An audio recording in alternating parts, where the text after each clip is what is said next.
عبداللہ بن سلام اس آدمی سے روایت کرتا ہے کہ میں مدینے کے مضافات میں ایک دیہات میں چھوٹی سی دکان چلاتا تھا اور ہر مہینے سامان لینے کے لیے مدینے آتا تھا. میں دیکھتا تھا مدینے والوں کا کریکٹر، اچھا لباس پہنتے ہیں، بالوں میں کنگھی کرتے ہیں، خوشبو لگاتے ہیں، مسکرا کے سلام کرتے ہیں، مسکرا کے جواب دیتے ہیں. یعنی ایک انتہائی خوبصورت اخلاق والوں کی تصویر اس نے کھینچی کہ مدینے والے ایسے تھے. 28 رجب کو جب میں مدینے میں داخل ہوا تو میں نے دیکھا کہ کوئی مدینے والا ایسا نہیں ہے جس کے سر میں مٹی نہ ہو.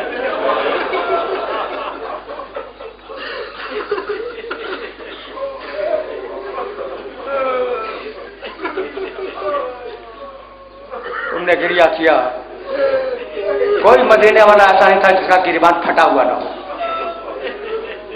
سر پہ خاک، گریبان پھٹا ہوا، آنکھوں میں آنسو. میں نے آگے بڑھ کر، اب مدینے کا تو نہیں ہے نا، مدینے کے مضافات کا رہنے والا ہے، میں نے آگے بڑھ کر کسی سے پوچھا کہ اے شخص یہ مدینے میں آج کیا ہو گیا ہے کہ کوئی شخص ہنستا ہوا نہیں ملا. کسی بوڑھے نے رو کے کہا کہ اے شخص ایسا لگتا ہے کہ تو اجنبی ہے اس شہر میں. کہا کہ ہاں میں مدینے کا تو نہیں ہوں، مدینے سے دور رہتا ہوں.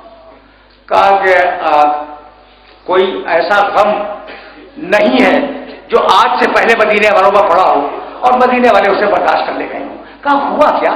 کہا آج نبی کا نواسا نبی کے شہر کو چھوڑ کے جا. تمہاری سزائیں بلند ہو گئی. پہلی تقریر ہے اور مصائب یہیں پہ رک جائیں گے. راوی کہتا ہے، سنو بھائی سنو، 2 جملے سنو.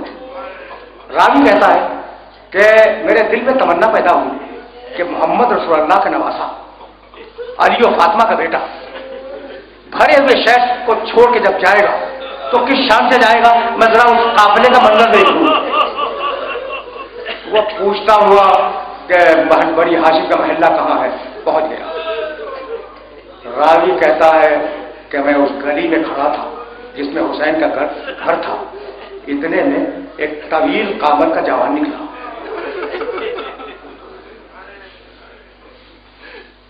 اس نے گلی کے دونوں طرف قناتیں باندھ لی اور کہا اب کوئی گلی کو عبور نہ کرے، اب قافلہ سوار ہونے والا ہے. راوی کا بیان ہے کہ میں قنات کے پیچھے سے منظر دیکھ رہا تھا. ایک کرسی لائی گئی، اس پہ حسین ابن علی تشریف فرما ہوئے اور 2 چاند جیسی صورتوں والے نوجوان داہنے بائیں کھڑے ہوئے. میں نے کہا وہ بڑا کون ہے؟ کہا اس کا نام ہے علی اکبر حسین کا بیٹا.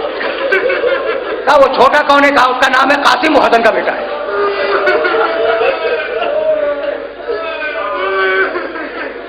تم نے گریہ کیا بڑی تمام. راوی کہتا ہے کہ حسین کرسی پہ بیٹھ گئے، دونوں جوان پیچھے کھڑے رہے حسین کے، اور اب کچھ ناقے لائے گئے، ان پر چھولداریاں، خیمے، وہ بار ہوئے، وہ ناقے آگے بڑھ گئے. پھر کچھ اور ناقے لائے گئے، ان کے اوپر مشکیزیں بار کیے گئے، وہ ناقے آگے بڑھ گئے. سامان سفر بار ہوتا رہا، ناقے آگے بڑھتے رہے.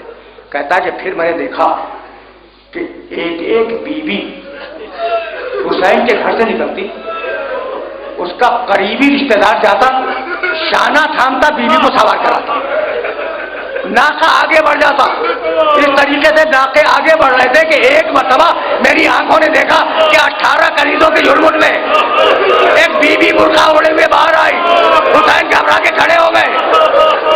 کہا عباس بہن کو سوار کراؤ، اکبر و قاسم جاؤ پھوپھی کو سوار کراؤ. ایک طرف سے عباس دوڑے، دوسری طرف سے اکبر و قاسم دوڑے، تیسری طرف سے خود حسین دوڑے، عباس دوڑے، اکبر و قاسم دوڑے اور اس شان سے سوار کرایا کہ عباس نے اپنے زانوؤں کو خم کیا،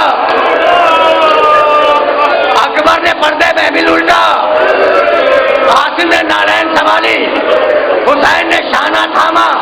یہ شان تھی 28 رجب کی سواری کی اور وہ